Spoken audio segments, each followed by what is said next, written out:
మీరు ఎక్కడి నుంచి వచ్చారు? మీరు ఏ డిపార్ట్మెంట్ చెందిన వాళ్ళు? ఇప్పుడు పనులు ఎలా చేస్తున్నారు ఇక్కడ? కాకినాడ మున్సిపల్ ఆఫీస్ నుంచి వచ్చామండి.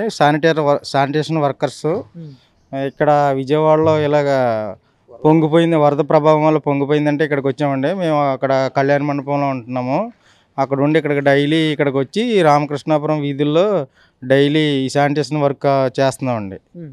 ఓకే, దాదాపుగా ఈ వరద వచ్చిన ప్రాంతం ఏదైతే తగ్గుముఖం పట్టింది మొత్తం కూడా క్లీన్ చేసినట్టున్నారు, బ్లీచింగ్ వచ్చి ఇవన్నీ కూడా డైలీ 2 షిఫ్ట్ల కింద చేస్తున్నామండి. మార్నింగ్ ఒక షిఫ్ట్ వస్తున్నారండి, మధ్యాహ్నం ఇంకొక షిఫ్ట్ వస్తున్నారండి. డైలీ పొద్దున వచ్చిన వాళ్ళు బ్లీచింగ్ కొడుతున్నారు, మధ్యాహ్నం వచ్చిన వాళ్ళు ఈ చెత్తలు ఈ శుభ్రంగా క్లీన్ చేస్తున్నాం. కాలువలో ఇంట్లో చెత్తలు అన్ని శుభ్రం క్లీన్ చేస్తున్నామండి. ఈ బ్లీచింగ్ మొత్తం అన్ని శుభ్రంగా క్లీన్ చేస్తున్నామండి. ఓకే, మీరు మొత్తం అధికారులతో సమన్వయం చేసుకుని అంతా బాగానే ఉంది. మరి మీ ప్రభుత్వం వైపు నుంచి కూడా గవర్నమెంట్ అంతా అధికారులు అందరూ పాపం బాగానే చేస్తున్నారండి.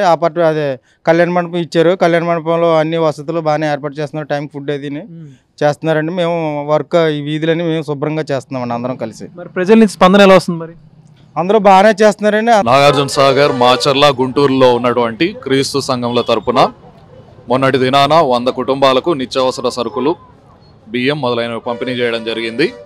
అదేవిధంగా ఈ దినాన 250 కుటుంబాలకు మా సంఘంల తరపున మరి నిత్యావసర వస్తువులు, దుప్పట్లు, అదే దోమతెరలు మొదలైనవన్నీ ఈ దినాన సరఫరా చేయడం జరుగుతుంది.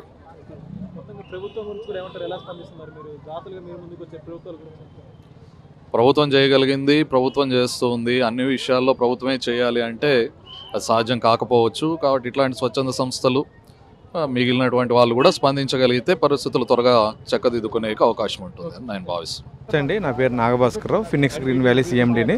మన ఆఫీస్ వచ్చి ఇక్కడ బందర్ రోడ్లోనే ఉంటుంది. మేము ఏంటంటే ఒక ప్రాజెక్ట్స్ అనమాట. మన దగ్గర మార్కెటింగ్ వాళ్ళు ఒక 100 మంది దాకా ఉంటారు. సో మేము మార్కెటింగ్ చేసుకునే టైంలో ఇలాంటి విజయవాడ పరిస్థితుల్లోనే మార్కెటింగ్ చేస్తూ ఉంటాం. అలాంటిది మేమున్న పుట్టి పెరిగిన ఊరికే ఇలాంటి పరిస్థితులు రావడం అనేది మేము ఎప్పుడు వినలేదు, మేము ఎప్పుడు చూడలేదు అనమాట. కానీ మా కళ్ళ ముందే మేమున్న ఊరు ఇలా మునిగిపోతూ ఉంటే మేము ఏమీ చేయలేని పరిస్థితుల్లో ఎందుకు ఉండాలి, మా వరకు మేము చేయాలన్న ఉద్దేశంతో మా కంపెనీ నుంచి ఎటువంటి సపోర్ట్ లేకుండా మేమే ఆర్థిక సహాయం కానీ మా దగ్గర ఉన్న టీంతోనే మ్యాన్ పవర్ కానీ మేమే ఏర్పాటు చేసుకుని గత 6 రోజులు, ఇది వాళ్ళ 6వ రోజు అండి, గత 6 రోజులుగా కూడా మా వంతు కృషి మేము చేస్తున్నాం. ఒకరోజు అయితేనేమో ఒక 500 మందికి ఫుడ్ అరేంజ్ చేసాం. ఇది సరిపోదు అని చెప్పి ఆ రోజున లోపలికి రాలేకపోయాం. తెల్లారి ఏం చేసామంటే ఇటు మాది పాతపాడు మంగళపురం విలేజ్ అనమాట. మా ఊరిలోనే ఒక 2500 మందికి వెజ్ బిర్యానీ రెడీ చేసుకొని ప్యాకింగ్ చేసుకొని అటువైపు నుంచి వడా కాలనీ కానీ అలాగే సింగనగర్ లోపలికి వచ్చి నడుచుకుంటూ దగ్గర గుండె లోతు నీళ్ళల్లో కూడా మేము వెళ్ళి ఇంటింటికి ఫుడ్ ప్యాకెట్స్ ఇవ్వడం జరిగింది. అలాగే పాలు లేవని చెప్పారు ఆ రోజున. తెల్లారి ఏం చేసామంటే మంగళపురం, సీతారామపురం 2 విలేజ్లకు వెళ్ళి ఇంటింటికి వెళ్ళి ఇలా పాలు కావాలని చెప్పి ఒక 550 లీటర్ల పాలను కూడా తీసుకొని 1150 ప్యాకెట్లు హాఫ్ లీటర్లుగా చేసి ఇంటింటికి పాల ప్యాకెట్లు తెల్లారి ఇవ్వడం జరిగింది. వాటర్ ప్యాకెట్స్ ఇవ్వడం జరిగింది.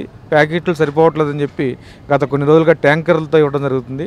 అనుకోకుండా ఈ రోజున వీళ్ళకి వాటర్ అవసరం అయితే ఇక్కడ డైరెక్ట్గా మేమే ట్యాంకర్ తీసుకుని రావడం జరిగింది.